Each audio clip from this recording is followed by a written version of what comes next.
adianto que eu vou seguir essa mesma linha do ministro Cristiano Zanin, de não descriminalizar. Porque, salvo, repito, se houver um reajustamento dos votos anteriores, entendo que nós estamos, sim, tratando de descriminalização. O ponto que eu observei, ministro André, nós não temos uma divergência de substância, é que todos nós que já votamos acompanhando o relator, nós mantemos as penas do artigo 28. Talvez despenalizar nem seja a palavra certa, porque nós mantemos a pena. Pelo menos o 28, 1 e 3. Isso. Nós só dizemos que elas não são de natureza penal, e sim administrativa. Mas isso é descriminalizar. Eu estou tirando o ilícito penal, passando para um ilícito administrativo. Certo, mas com qual consequência prática que não seja quebrar a primariedade desses jovens, geralmente são jovens? Eminente ministro Luiz Roberto Barroso, primeiro, há sim a retirada de uma pena, que é a prestação de serviço à comunidade. Sim. Sob a minha ótica, tem uma finalidade propedêutica e preventiva importante. Esse é um primeiro aspecto. Quanto à questão da reincidência, se o ponto é esse, eu acho que nós não precisaríamos partir para esse caminho. Não é a reincidência. É que para um jovem pobre que está procurando emprego, se constar da certidão de antecedentes dele que ele não é mais primário, ele tem uma dificuldade a mais na vida, numa vida que já é difícil. Quanto a isso, eu também não teria divergência. O artigo 28, parágrafo 4º, diz que, em caso de reincidência, as penas previstas no incisos 2 e 3 do caput, ou seja, em caso de perda da primariedade... Eu não estou falando de reincidência. Estou falando para a vida normal. Quer dizer, ele quer um emprego. Eles vão pedir a certidão dele de bons antecedentes e vai constar um registro penal por drogas. E, por via de consequência, a vida dele está prejudicada. Toda a discussão que nós tivemos... Desculpe, presidente, desculpe. Toda a discussão que nós tivemos, e eu fui o primeiro a votar lá atrás, nós estamos falando de fatos que começaram, o julgamento que começou em 2015, portanto, já lá se vão alguns anos, era fundamentalmente se inspirar, de alguma forma, até no direito comparado, no direito português, que faz um distinguish de maneira muito clara entre a questão posta na esfera penal e a questão posta em outras esferas. E por isso, inclusive, no sistema português, se fez uma separação para não mandar esse usuário, normalmente jovem usuário, como disse o presidente, para uma delegacia e nem tratá-lo como penalmente responsável pelo simples uso de uma baixa quantidade de drogas. Mas o sistema permite internação.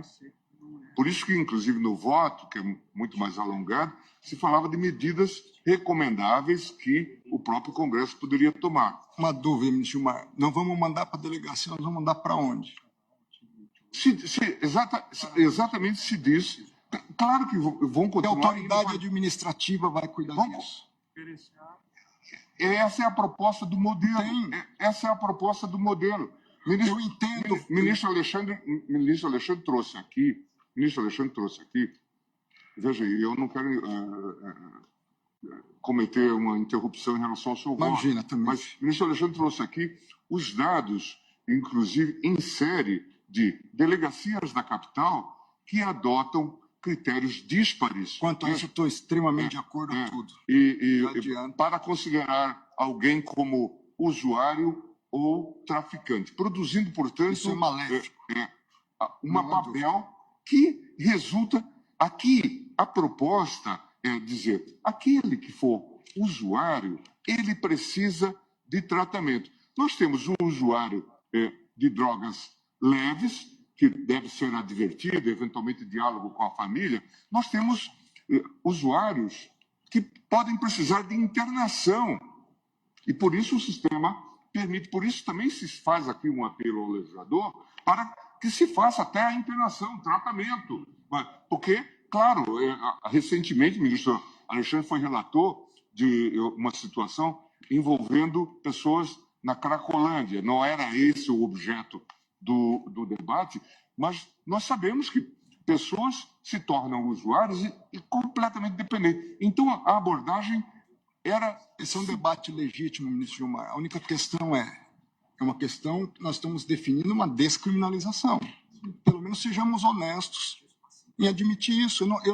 É uma tese de um lado, é uma tese de outro, mas é isso do que nós estamos... Sim, mas deixa de ser infração penal, continuando a ser um ilícito aqui administrativo. Por isso que, inclusive, propus uma interpretação conforme. O que, com a devida vênia, é uma descriminalização.